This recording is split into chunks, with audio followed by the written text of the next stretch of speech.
Very warm welcome to all of you. Good morning good morning good morning everyone. कैसे हैं आप सभी? मैं अभिनव गोस्वामी स्वागत करता हूं आप सभी का आपके ऑफिशियल यूट्यूब चैनल मूल मंत्रा क्लासेस पे। जी बिल्कुल, जैसा हम लोगों ने पिछली क्लासों में पढ़ा था, हम स्टैटिक पार्ट पढ़ रहे थे। आपकी क्लास जो 11 बजे डेली आती थी और इसमें उन्हें बात किया था किसी ने क्लास आपकी 11:15 पे भी हो जाती है। Good morning everyone, good morning आप सभी लोगों को गुड मॉर्निंग। सेशन में फटाफट सेशन को शेयर करिए, सभी लोग जुड़ जाइए। देखिए हमने अब बात किया साइंस की। हमने कहा था ना कि आपकी जो क्लास 11 बजे आएगी इसमें आपकी दो चीज़ें हम डिस्कस करेंगे। एक डिस्कस करेंगे जिसमें आपका एसएससी का कुछ पैटर्न होगा, जिसमें हम स्टैटिक की बात किए थे, जैसा आपके सामने भी हम दिखा दे जरा। हमने कहा ध्यान समझिएगा, एक हमने आपके सामने बात किया था कि हम स्टैटिक डिस्कस करेंगे। मतलब जो आपकी क्लास 11 बजे आएगी इसमें हमने कहा दो तरीके की चीज़ें डिस्कस की जाएंगी। एक आपका स्टैटिक डिस्कस किया जाएगा और एक आपका डिस्कस किया जाएगा साइंस। ठीक, तो बात क्या है स्टैटिक और साइंस। हमने कहा देखिए आपकी क्लास जो होगी स्टैटिक क्लास भी आपकी होगी, तो मतलब आपकी आधी क्लास स्टैटिक होगी और आधी क्लास साइंस। आधी क्लास का मतलब अगर आज से आपका रेलवे का एग्जाम 90 दिन बचा हो अगर आपसे, तो उसमें आपकी 45 क्लास स्टैटिक डिस्कस की जाएगी और 45 क्लास आपका साइंस डिस्कस किया जाएगा। और एक बात आप अच्छी तरह जानते हैं कि इस 45 क्लास में से आपके कम से कम 4 से 5 नंबर आपके आने ही आने हैं और यहाँ से भी आपके 4 से 5 नंबर आने हैं। मतलब कह सकते हैं कि आपका ओवरऑल जो आपका क्वेश्चन 40 क्वेश्चन होते हैं, वहां से आपके 15 क्वेश्चन लगभग हम तैयार करवाने वाले हैं केवल इन दो क्लासों से। ठीक है, बाकी जो आपके 25 क्वेश्चन होंगे आपके तैयार होंगे जीएस वाले पार्ट से। ठीक है, तो ये हमने कहा था। इसमें दो क्लास ऑलरेडी हम स्टैटिक की डिस्कस कर चुके हैं, जिसका लिंक भी आपके डिस्क्रिप्शन में दिया गया, उसे आप जरूर देखें। वहां पर हमने बहुत इंपॉर्टेंट क्लास डिस्कस किया है। इसके अलावा जो आपके साइंस का भी चैप्टर है उसका भी हमने एक पार्ट डिस्कस किया, जिसमें 10 क्वेश्चन हमने डिस्कस किए थे। तो साइंस में हमने आपसे बताया था कि जो साइंस का हमारा क्लास होगा इसमें हम टोटल 500 क्वेश्चन की सीरीज डिस्कस करेंगे। इसमें हम टोटल आपके सामने बोले थे इसमें 500 क्वेश्चन की सीरीज डिस्कस की जाएगी। और इस 500 क्वेश्चन का जो सीरीज होगा, इस सीरीज में हमने एक बात बताया था आपको कि हर एक सेशन में 10 क्वेश्चन हम डिस्कस करेंगे। अब 10 क्वेश्चन डिस्कस करने का मतलब देखिए इसमें आपके कितने क्वेश्चन है सर? 11 से 20। मतलब इसके पहले हमने डिस्कस किया होगा 1 से लेकर के 10 तक क्वेश्चन डिस्कस किए थे। उसका लिंक भी है, उसे भी आप जाके जरूर पढ़ें। ये आपका दूसरा लेक्चर होगा और यहाँ पे हम पढ़ने वाले हैं विथ डिटेल्स। जैसा आप यहाँ देख पा रहे हैं कि टॉप 500 क्वेश्चन साइंस सीरीज, जिसमें कि विथ डिटेल्स का मतलब अगर आपके सामने 4 ऑप्शन अरेंज किए जाते हैं तो एक तो आपका आंसर होता है, उसके बारे में तो हम पढ़ते ही पढ़ते हैं। इसके अलावा जो 3 ऑप्शन आपके रिमेनिंग हैं इनके बारे में भी अच्छी खासी जानकारी हम लेंगे कि इन तीनों से क्या होता है। ठीक है, चलिए आगे बोला कि आपके लिए किसके लिए इंपॉर्टेंट है? CGL, CHSL, CPO, railway, MTS, state level और 11 से 20 तक के क्वेश्चन होंगे। ठीक है, चलिए पहला क्वेश्चन आपके सामने आ चुका है और आपको हम देंगे 20 सेकंड का टाइमर और फटाफट सॉल्व करिए, बताइए कि इसका आंसर क्या होगा। टाइमर आपका स्टार्ट होता है।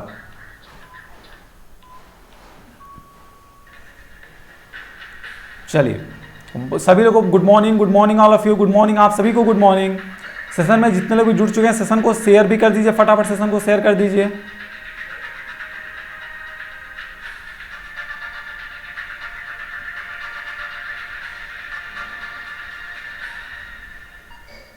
सेशन को फटाफट शेयर करिए, सभी लोग सेशन को शेयर करिए, लाइक करिए। और अभी 2 बजे की क्लास में जुड़ना नहीं भूलेंगे। 2 बजे आज आपकी रीजनिंग की क्लास भी होगी, जिसमें हम सीरीज का पार्ट 2 पढ़ रहे होंगे और आज की सीरीज जो होगी थोड़ी सी हमारी कठिन होगी। ठीक है, इसके अलावा अभी आपकी 3 बजे भी क्लास होगी मैथ की, जिसमें मैथ एनटीपीसी टारगेट पढ़ाया जाएगा। और सर ने क्लास में आपको आज ये बताया है कि पिछली क्लासों में कितने कट ऑफ गए थे, कितने मार्क्स किस चैप्टर से पूछे गए थे, सब कुछ बताएगा मैथ वाली क्लास। 3 बजे भी जुड़ना ना भूलें और 2 बजे आपके रीजनिंग क्लास हुई। ठीक है, चलिए इसका आंसर देख लेते हैं कि इसका आंसर क्या होगा। क्वेश्चन पूछा गया कि उत्तोलक के सिद्धांत की खोज किसने की थी? Who discovered the principle of lever. ठीक है, तो लेवर का मतलब होता है सर, लीवर नहीं लिखा है, लेवर लिखा है। लेवर का मतलब होता है उत्तोलक और कहा गया कि प्रिंसिपल ऑफ लेवर मतलब कि उत्तोलक के सिद्धांत की खोज किसने की थी। इसमें आपके 4 ऑप्शन है। पहला Archimedes, Isaac Newton, Michael Faraday और गैलीलियो गैलीली। ठीक है, तो चलिए इसका आंसर देखते हैं इसका आंसर क्या हो जाएगा। अब इसमें किसका आंसर होगा? उत्तोलक के सिद्धांत की खोज आर्किमिडीज के द्वारा किया गया था। मतलब इसका आंसर तो आपका हो जाएगा ऑप्शन नंबर ए। लेकिन इसमें कुछ पॉइंट्स भी हम नोट करते चलेंगे। देखिए हमने कहा कि उत्तोलक एक साधारण मशीन है जो किसी वस्तु को स्थानांतरित का मतलब होता है ट्रांसफर। स्थानांतरित का मतलब क्या होता है सर? इसका मतलब होता है ट्रांसफर। ठीक है, तो किसी वस्तु को ट्रांसफर करने के लिए लागू बल मतलब कि फोर्स की परिमाण और दिशा को, रिजल्टेंट और डायरेक्शन को क्या करती है सर? बदल देती है। मतलब लागू फोर्स किसी वस्तु को जब हम स्थानांतरित करते हैं, कहीं एक स्थान दूसरा स्थान लेके जाते हैं, तो उसमें जो परिणाम और बल जो लग रहे होते हैं, जो उस पर दिशा पे लग रहे होते हैं, उसे बदल दिया जाता है, जिसकी वजह से वस्तु को उठाने में हमें कम प्रयास करना पड़ता है। जैसे आप बोल सकते हैं सर, जेसीबी को आपने देखा होगा। जेसीबी में हम क्या करते हैं कि छोटे से गियर के सहारे से भारी वस्तुओं को हम क्या कर लेते हैं सर? उठा लेते हैं। कहने का मतलब है कि हल्के प्रयास से भारी वस्तुओं को उठा लेना आपके उत्तोलक के सिद्धांत पर कहीं ना कहीं कार्य करता है। इसका सिद्धांत किसने दिया था सर? आर्किमिडीज ने दिया था। तो इस बात को हमें क्या करना होगा? याद रखना होगा। ठीक है, अगला क्वेश्चन आपके सामने आ चुका है, क्वेश्चन नंबर 12। जी वेरी गुड। अगर क्वेश्चन समझ में आया तो थम्सअप भी करते चले, सभी लोग थम्सअप करते चले। वॉइस क्लियर हो तो थम्सअप करें सभी लोग। वॉइस क्लियर है क्या? आप आवाज सुन पा रहे हैं हमारी? चलिए अब जल्दी से बताइए कि इसका आंसर क्या हो जाएगा। आपके सामने आ चुका है इसका दूसरा प्रश्न, आपका 20 से स्टार्ट होता है। नाउ अग्निशमक यंत्र के रूप में किस कार्बन यौगिक का उपयोग किया जाता है? Which of the carbon compounds is used as fire exhauster?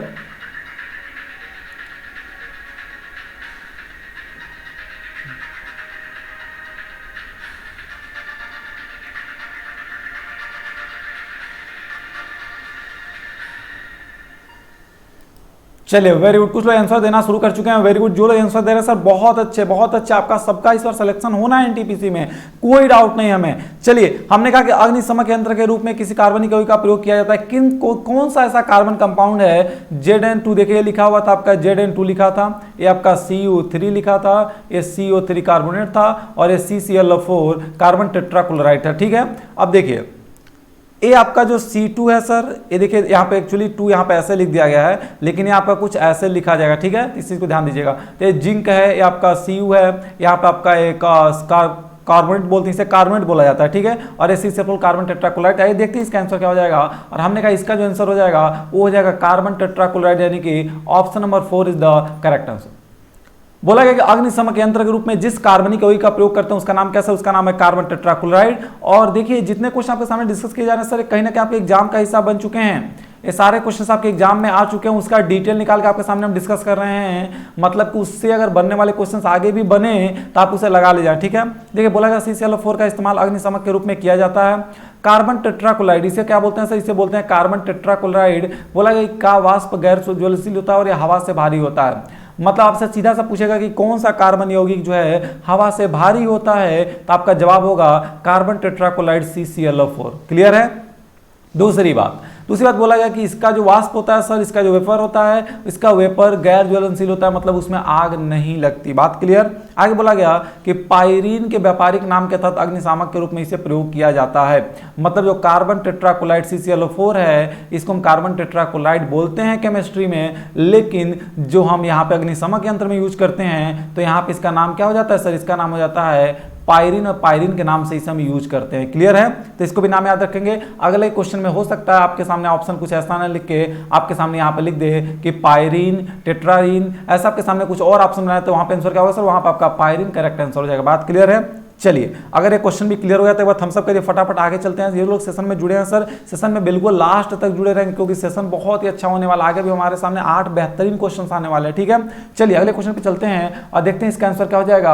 अब बताइए फटाफट किसका आंसर क्या होगा। इंसुलिन जो एक हार्मोन होता है, यह किस बीमारी के पीड़ित लोगों में दिया जाता है? फटाफट बताइए। आपका टाइमर स्टार्ट हो चुका है, 20 सेकंड आपके लिए, सिर्फ आपके लिए। सेशन को शेयर ओवर करते रहें, सेशन को शेयर कर दिया करें, सेशन को लाइक वगैरह कर दें।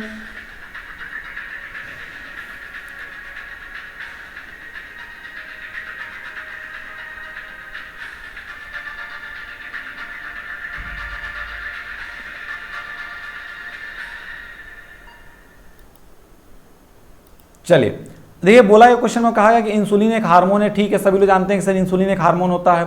बोला गया निम्न में से किस बीमारी से पीड़ित लोगों को दिया जाता है? Insulin is a hormone given to people suffering from which of the following disease. कौन से डिजीज हैं, कौन सी बीमारियां हैं जिससे ग्रसित लोगों को इंसुलिन दिया जाता है? ठीक है, इंसुलिन का टैबलेट, इंजेक्शन सब कुछ आता है सर। तो इंसुलिन किसको दिया जाता है? पहला बोलेगा डायबिटीज। डायबिटीज का मतलब होता है मधुमेह, और साधारण भाषा में बोले तो इसे ही बोल देते हैं शुगर। क्या बोल देते हैं सर?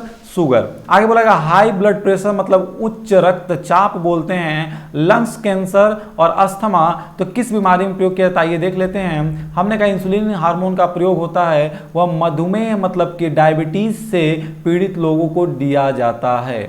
आंसर क्या होगा सर? आंसर होगा डायबिटीज। मतलब क्वेश्चन पूछेगा कि डायबिटीज में कौन सा हार्मोन दिया जाता है, तो आप कहेंगे इंसुलिन।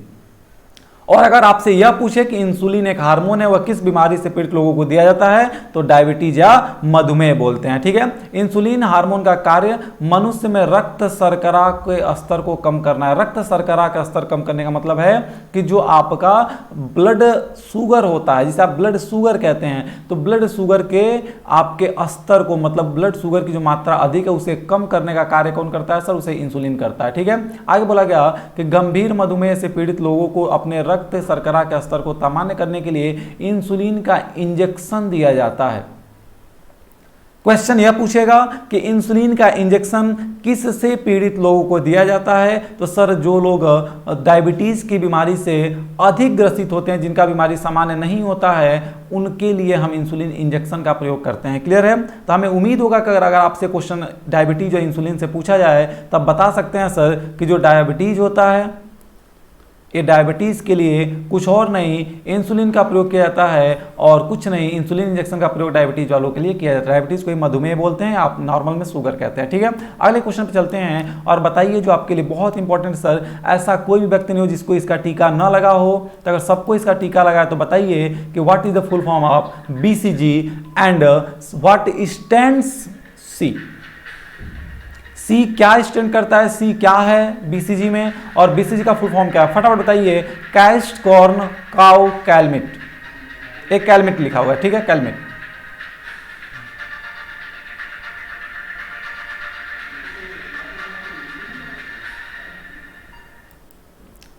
चलिए फटाफट बताइए बीसीजी का टीका किसको किसको नहीं लगा। हैंड्स अप, हैंड्स अप, सभी लोग हाथ उठाएं कि सर हमें नहीं लगा है। जिनको बीसीजी का टीका नहीं लगा सर हाथ उठाइए, आपको आज ही टीकाकरण आपका करवा दिया जाएगा। बीसीजी का टीका सर बचपन में ही लग जाता है, आपको पता होगा कि बाजुओं पे यानी कि हाथों पे लगाया जाता है, कंधे पे इसका टीका लगता है, और यह टीका आपको बीमारियों से बचाने के लिए, आप समझते हैं ना, सभी आपके कोरोना वायरस चला भी, इसका टीकाकरण जैसे शुरू होगा तो लगभग हमें जहां तक उम्मीद है कि प्रत्येक व्यक्ति को इसका टीका लगवाया जाएगा ताकि आगे आने वाली ऐसी बीमारियों से वो बच सके। ठीक है, तब बीसीजी भी हमारे यहाँ कहीं ना कहीं इसका टीकाकरण हुआ, जिसमें हर बच्चे को लगाया जाता है, हर बच्चे के जन्म कुछ दिन बाद उसे लगाया जाता है। तो बीसीजी का फुल फॉर्म क्या है, उसमें सी किससे स्टैंड करता है, यह आपको बताना था। ठीक है, चलिए कुछ लोग आंसर दे रहे हैं, वेरी गुड। चलिए हम देख पा रहे हैं आप, हाँ बिल्कुल बिल्कुल वेरी गुड, आपसे भी बहुत अच्छा आंसर कर रहे हैं। चलिए देखिए अब आगे बोला BCG stand for bacillus Calmette Guerin. ये क्या लिखा है सर, ए लिखा है गुएरिन। ठीक है, तो बैसिलस कैलमेट गुएरिन, तो बैसिलस कैलमेट गुएरिन इसका फुल फॉर्म होता है, क्या होता है सर, बैसिलस कैलमेट गुएरिन। तो यहाँ पे तो आंसर आपका ऑप्शन डी कैलमेट हो जाए। लेकिन आगे टीकाकरण किसके लिए कराया जाता है सर, तो बोला गया ट्यूबरकुलोसिस के लिए, यानी जो लोग ट्यूबरकुलोसिस नामक बीमारी से प्रभावित होते हैं, तपेदिक नामक बीमारी से प्रभावित होते हैं, इससे बचने के लिए ही यह टीकाकरण कराया जाता है। ठीक है, मतलब बच्चों को कभी ट्यूबरकुलोसिस ना हो जाए, तपेदिक की बीमारी ना हो, इसीलिए क्या होता है सर, बचपन में हमें बीसीजी का टीका लगा दिया जाता है। तो बीसीजी का फुल फॉर्म सबको क्लियर हो चुका, सबको क्लियर है सर, क्या क्लियर है, bacillus Calmette Guerin, bacillus Calmette Guerin. ठीक है, क्या बोला हमने, हमने बोला कि बैसिलस कैलमेट और गुएरिन। क्लियर है? चलिए अगले क्वेश्चन पे चलते हैं और बताइए कि हवा की गति को मापने के लिए निम्न में से किस उपकरण का प्रयोग किया जाता है, which device is used to measure the wind speed. ठीक है, तो बताइए कि किसका प्रयोग करते हैं, और टाइमर आपका स्टार्ट होता है नाउ। आपको मिलते हैं 20 सेकेंड अब से, फटाफट चलिए बताइए।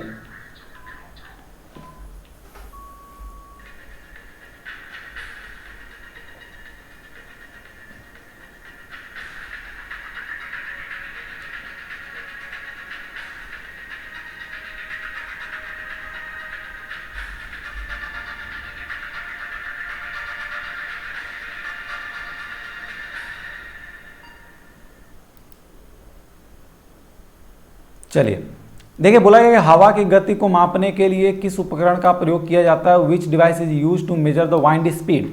मतलब कि हम हवा की गति को मापने के लिए सर किसका प्रयोग करें, दो चीज़ें होती हैं सर, एक होता है वायु प्रेशर, एक वायु दाब होता है, और एक होता है कि वायु की गति, क्या वायु गति।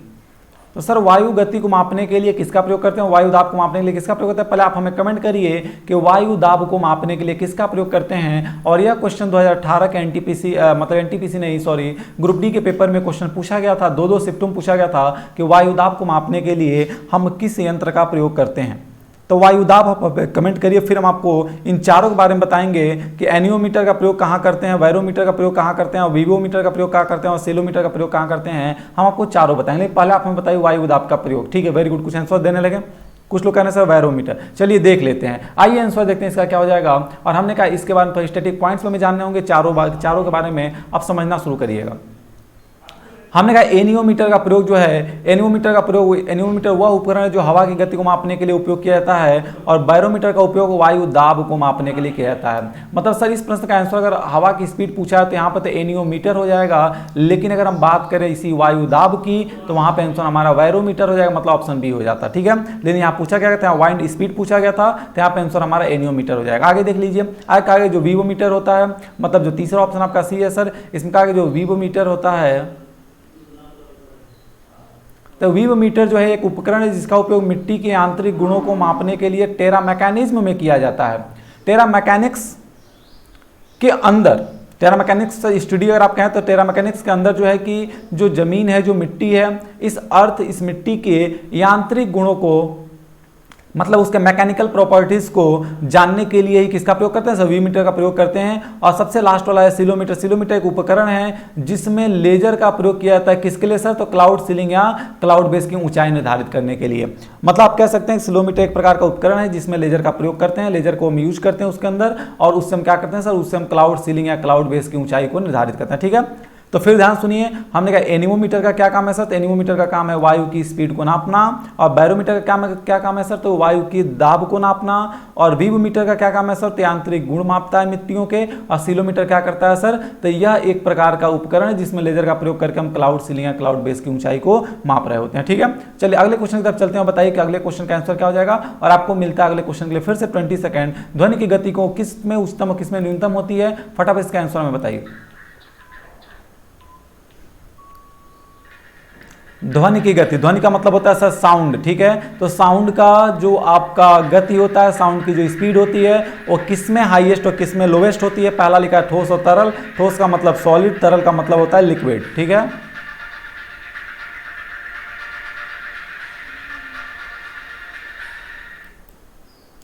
समझिए, हमने कहा सर ध्वनि मतलब कि साउंड, कहा गया साउंड की जो स्पीड होती है सर उसमें किस में हाईएस्ट और किस में लोवेस्ट होता है। ये ठोस और तरल का मतलब आपका लिखा है, यहाँ पे लिखा है सॉलिड, और तरल का मतलब होता है लिक्विड, LIQID। और फिर यहाँ पे देखिए वायु का मतलब जानते हैं कि वायु का मतलब एयर होता है, और गैस का मतलब आपका गैस ही होता है, इसे गैसियस भी बोलते हैं। ठीक है, चलिए इसका आंसर देख लेते हैं, बताइए हमें। यहाँ पे लिखा है the speed of sound is highest in solids and lowest in air.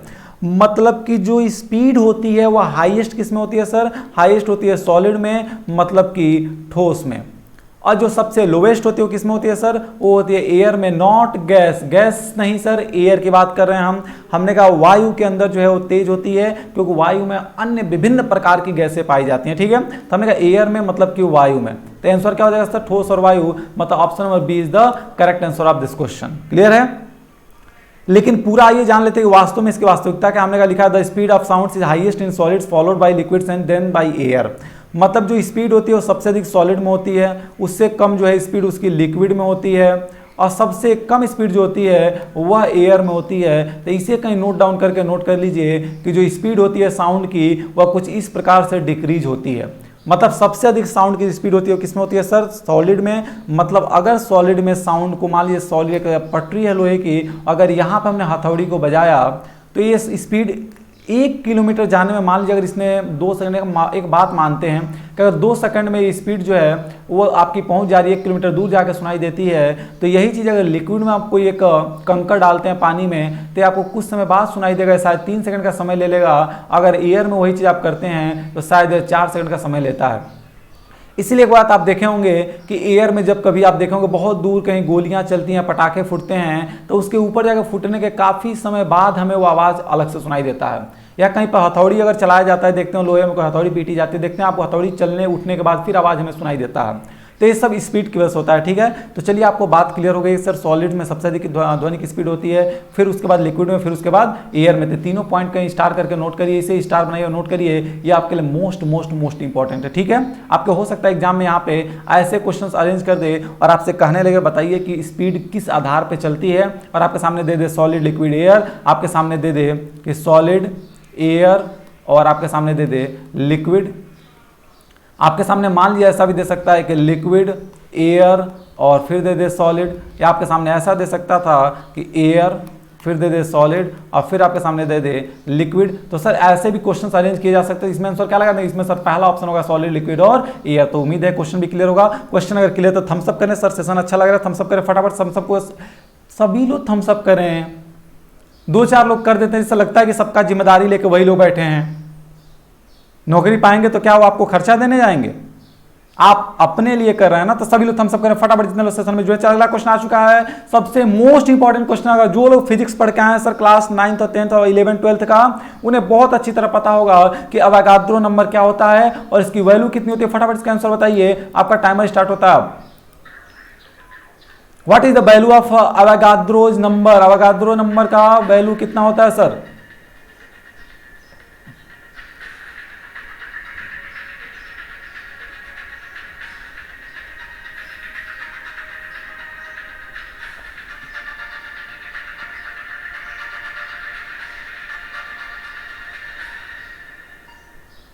क्या वैल्यू होता है अवोगाद्रो नंबर का? आपको ये बताना था। अवोगाद्रो नंबर क्या लिखा जाता है सर? इसको लिखा जाता है अवोगाद्रो नंबर। अवोगाद्रो नंबर, ठीक है। तो अवोगाद्रो नंबर की स्पीड क्या है लिखा आपके, इसका जो मतलब है वो हमने लिखा है कि 10⁻23, ये 10⁻23 लिखा हुआ है, ठीक है। तो बताइए कितना होता है सर? तो इसका आंसर जो होता है सर वो होता है, कुछ लोग आंसर भी कर रहे हैं, वेरी गुड। चलिए कुछ लोग ऑप्शन ए ऑप्शन ए कर रहे हैं, बिल्कुल बिल्कुल बिल्कुल ऑप्शन है। कुछ लोग ये भी सही आंसर नहीं दे देते, कोई बात नहीं सर, कोई बात नहीं। जो सही आंसर नहीं दिए उन लोग ध्यान से सुने।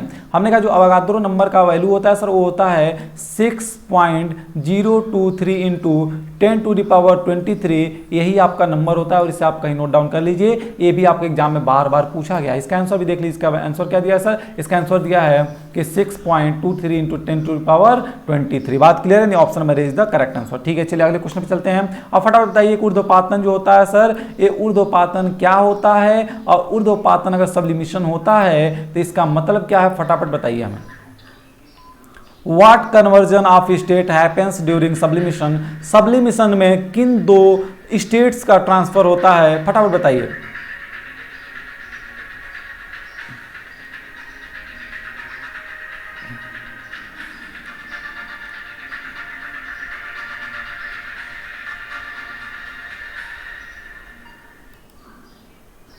चलिए इसका आंसर क्या हो जाएगा? हमने कहा सर सब्लिमिशन है जिसे आप ऊर्ध्वपातन बोलते हैं, इसी में भी आएगा आपका डीप सब्लिमिशन जिसे आप निक्षेपण बोलते हैं। अभी आगे फ्रीजिंग भी आएगा, आगे आपके सामने वेपोराइजेशन आएगा, बहुत सारे टर्म्स यूज किए जाएंगे, सब कुछ हम देखेंगे। लेकिन पहले आप बताइए कि जो ऊर्ध्वपातन होता है, जो सब्लिमिशन होता है, इसके दौरान किसका ट्रांसफर होता है सर? सॉलिड से गैस बनता है, लिक्विड से गैस बनता है, गैस से सॉलिड बनता है, लिक्विड से सॉलिड बनता है, क्या बनता है? इसका आंसर हमें चाहिए। चलिए कुछ लोग आंसर कर रहे हैं, वेरी गुड, सभी हम आंसर दे। चलिए बिल्कुल बिल्कुल बिल्कुल, चलिए अब इसका आंसर देख लेते हैं। हमने कहा सर देखिए यहाँ पे लिखा था कि during sublimation a solid substance directly passed into vapour. मतलब सॉलिड से डायरेक्ट क्या बन जाता है सर? डायरेक्ट सॉलिड से डायरेक्ट गैस के फॉर्मेट में चेंज हो जाता है और इसे क्या बोलते हैं सर? इसे बोलते हैं सब्लिमेशन, मतलब कि ऊर्ध्वपातन। तो इसका आंसर क्या हो जाएगा? इसका आंसर हो जाएगा option number A, direct solid से गैस में कन्वर्ट हो जाना। मतलब सॉलिड से गैस का मतलब सोचिए कि आपके सामने आइस रखा है, बर्फ रखा है, और ये बर्फ बिना पानी बिना लिक्विड बने डायरेक्ट गैस में चला जाए, तो इसे ही सब्लिमिशन बोलते हैं। इसे क्या बोलते हैं सर? इसे हम ऊर्ध्वपातन बोलते हैं। आगे बोला गया कि sublimation is one of the methods of separation of mixtures, यानी कि जो मिक्सचर होते हैं, जो मिश्रण होते हैं, मिश्रण को सेपरेट करने का यह एक तरीका होता है जिसे सब्लिमिशन बोलते हैं।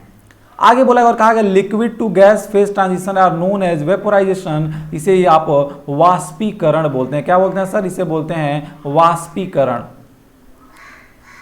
मतलब कि जो लिक्विड से गैस में कन्वर्ट होता है, जो लिक्विड से गैस, जैसे आप जानते हैं कि सर पानी को जब हम गर्म करते हैं, पानी को जब हम हीट करते हैं, पानी को जब गर्म करते हैं तो यह गैस के फॉर्म में भाप बन के उड़ने लगता है, तो वह जो हमारी प्रक्रिया होती है उसे वाष्पीकरण या वेपोराइजेशन बोला जाता है। क्लियर है?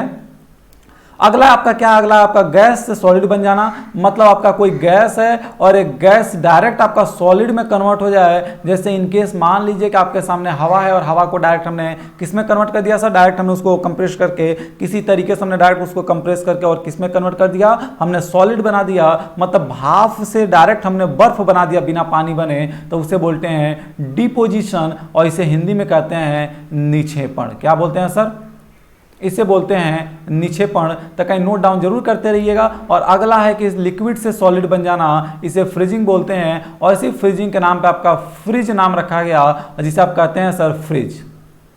फ्रिज जानते हैं ना, आपके घर में सभी लोग के घर में फ्रिज होगा।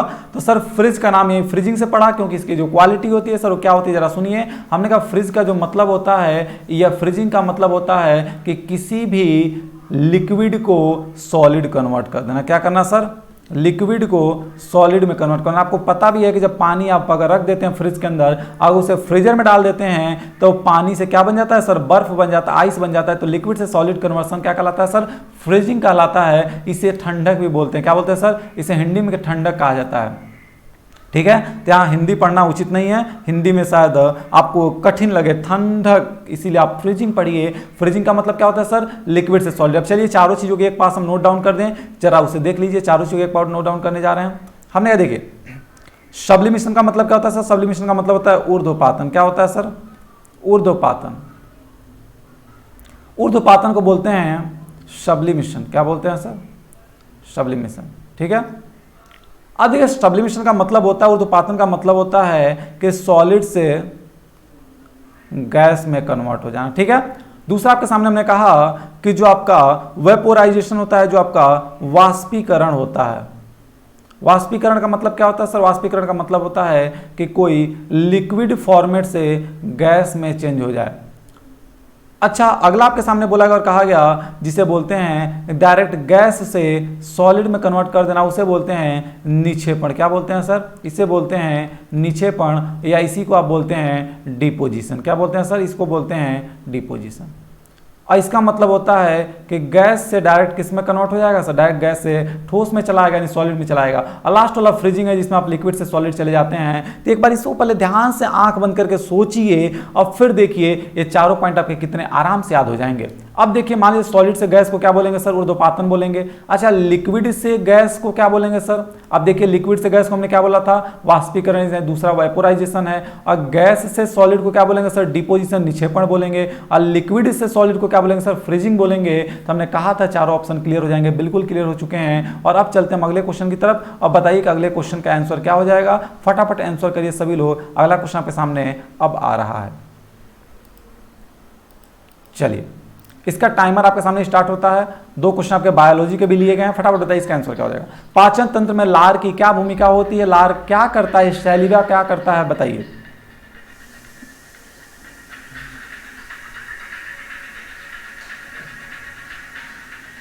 चलिए, बहुत अच्छा आंसर दे रहे हैं सभी लोग। Thank you thank you thank you so much आप सभी का सेशन में जुड़ने के लिए।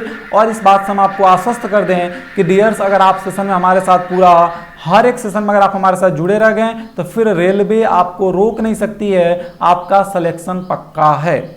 लेकिन आप हमारे साथ सेशन में लगातार जुड़े रहे हैं, आपकी क्लासेस रेगुलर नहीं हो पा रही हैं, उसके लिए हम आपसे क्षमा चाहेंगे।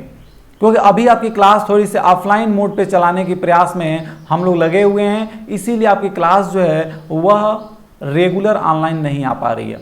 लेकिन जैसे 2-4 दिनों में आपके सब व्यवस्थाएं ठीक हो जाएंगी, आपकी क्लासेस बिल्कुल रेगुलर चलेंगी। और अगर आपका पेपर 15 दिसंबर से होने वाला है सर, तो इस बात की हमको गारंटी देते हैं कि जो बच्चा कभी भी जीवन में कुछ नहीं पढ़ा है, वो भी अगर आज से लगातार बना रह गया तो 15 दिसंबर तक उसका इतना तैयार करवा दिया जाएगा कि वो पेपर आराम से जाके दे के सिलेक्शन ले सकता है।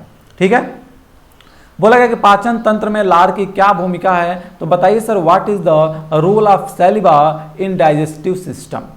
ठीक है, तो सर लार की क्या भूमिका है, स्टार्च को पचाने के लिए, लिपिड को पचाने के लिए, प्रोटीन को पचाने के लिए, कार्बो किसको पचाता है, हमारे जो लार होता है, सैलिवा जो होता है, वो किसको पचाता है। अधिक लिखा है कि स्टार्च को पचाने में लार एक महत्वपूर्ण भूमिका निभाती है। इसमें एमाइलेज होता है जो स्टार्च को माल्टोज और डेक्स्ट्रीन में तोड़ देता है। सर 3 मोस्ट इंपॉर्टेंट क्वेश्चन यहां से बने। एक क्वेश्चन आपके एग्जाम में यहां से पूछा भी गया था कि बताइए लार में क्या पाया जाता है। तो सर लार में एमाइलेज पाया जाता है, इस बात को ध्यान रखेंगे। और एमाइलेज ही जो है कि आपके माल्टोज स्टार्च को किसमें करता है सर, माल्टोज और डेक्स्ट्रीन में तोड़ देता है। और मेन काम क्या है सर हमारे पाचन तंत्र में लार का, तो मेन काम जो सैलिवा का है वह है कोई स्टार्च को पचाने के लिए, लेकिन स्टार्च को किस प्रकार से पचाती है, तो इस प्रकार कि उसमें एमाइलेज पाया जाता है। और एमाइलेज कुछ नहीं करता है, स्टार्च को माल्टोज और डेक्स्ट्रीन में तोड़ देता है, जिसकी वजह से क्या होते हैं सर, स्टार्च पचाए जाते हैं। ठीक है, उम्मीद है क्वेश्चन भी समझ पाए होंगे। चलिए अगले क्वेश्चन की तरफ चलते हैं और बताइए कि इसका आंसर क्या हो जाएगा। फटाफट बताइए अगले क्वेश्चन का आंसर क्या होगा। और यह क्वेश्चन आपका आज का लास्ट क्वेश्चन होगा। टाइमर आपको हम दे दें 20 सेकंड का। पाचन और श्वसन दोनों के लिए सामान्य मार्ग कौन सा है सर, स्वर यंत्र, ग्रसनी, गला, ग्रास नली।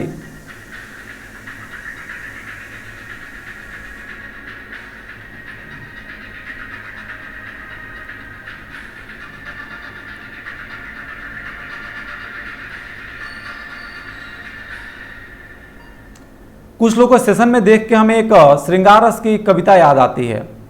श्रृंगार रस की एक लाइन है कि सुनि सुंदर बैन सुधा रस सानी, सयानी है जानकी जानी भली, तिरछे करी नैन सैन मुस्काई को छू समुझाई चली।